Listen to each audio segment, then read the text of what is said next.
Food addiction is real. Studies show that sugar may be more addictive than cocaine.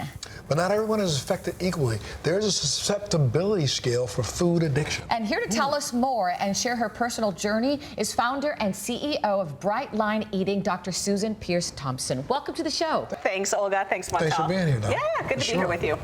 Now, you're really, really passionate about this issue. Did you have an addiction problem yourself? I did. As a matter of fact, problem doesn't even begin to cover it. So, briefly, from the age of 14 to 20, I was addicted not to food, but to drugs. And I was using drugs in part to keep my weight off, because I was already starting to feel like I had a weight problem. But I don't mean a little drug problem. I mean crystal meth, cocaine, and then crack cocaine. Dropped out of high school, was a prostitute to feed the cocaine habit.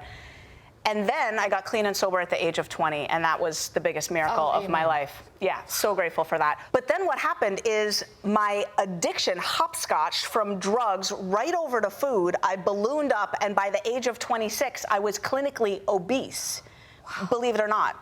And I was trying everything to lose my excess weight all during that time. Meanwhile, I was excelling academically. I'd gone to UC Berkeley, spoke at the graduation, applied to graduate schools, got my PhD in brain and cognitive sciences, and now I've spent the rest of my career trying to figure out how certain brains like mine can go so far off the rails with this addiction thing, right? What a journey you have had. Totally. I want to talk about Bright Line Eating in a moment, but talk to me about that food addiction, and I guess how did you finally overcome that?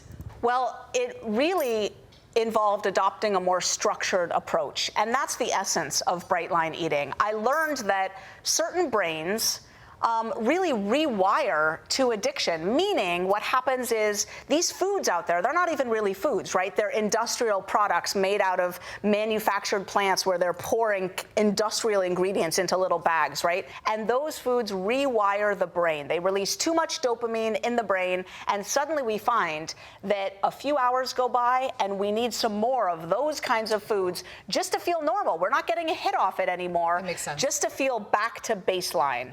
And hence, food addiction is widespread throughout our society. How do you help people become successful, as you did? Helping people execute what they already know over the long term. Because, research shows actually people know by now what they should be eating and not eating. Give them flashcards, blueberries, yes, pizza, no. The issue is they can't do it over the long term, especially at the end of a stressful day. And that's because the brain just doesn't support us when we're exhausted, right? Really simple. But you know what? We can look at other habits and see how we do those so well, like brushing our teeth. Well, if we use the same part of the brain that we use to execute that, right? It's magic. This is why I love breakfast, lunch, and dinner, because we eat breakfast at a certain time wired into our morning routine, just like we brush our teeth. Doesn't matter, whether we're having a good day or a bad day. You have to make it automatic, not a matter of choices and do I feel like it? Because, of course, sometimes we won't feel like it. We'll feel like pizza and wings with our friends after work, right? What about exercise? The thing about exercise is people confuse the role of exercise and weight loss. Exercise is important for health, but it doesn't help that much with weight loss. So put the exercise aside at first and focus on the food. Food is king, and this is great news for people because it means they get to rest at the beginning when they're first losing their weight. Give yourself 4 months to not exercise and just get the food habits dialed in. Well, your success is unbelievable. First with Bright Line Eating, you're a professor as well, and a best-selling author in the New York Times. That's fantastic. Tell me about the new book. Thank you. Yep, so we're hoping this one hits the New York Times list as well. It's called Resume: The Powerful Reframe to End the Crash and Burn Cycle of Food Addiction. That's the yo-yo cycle, right? You start off strong and then you crash and burn. And what really excites me about this book, the contribution of it, is to really the medical profession and all the people out there who feel like food addiction is controversial or not yet proven. Because in this book, I go through the criteria for a substance use disorder in the DSM-5. There are 11 criteria, and food hits every single one of them, and then some. If our viewers wanted more information, where do they go?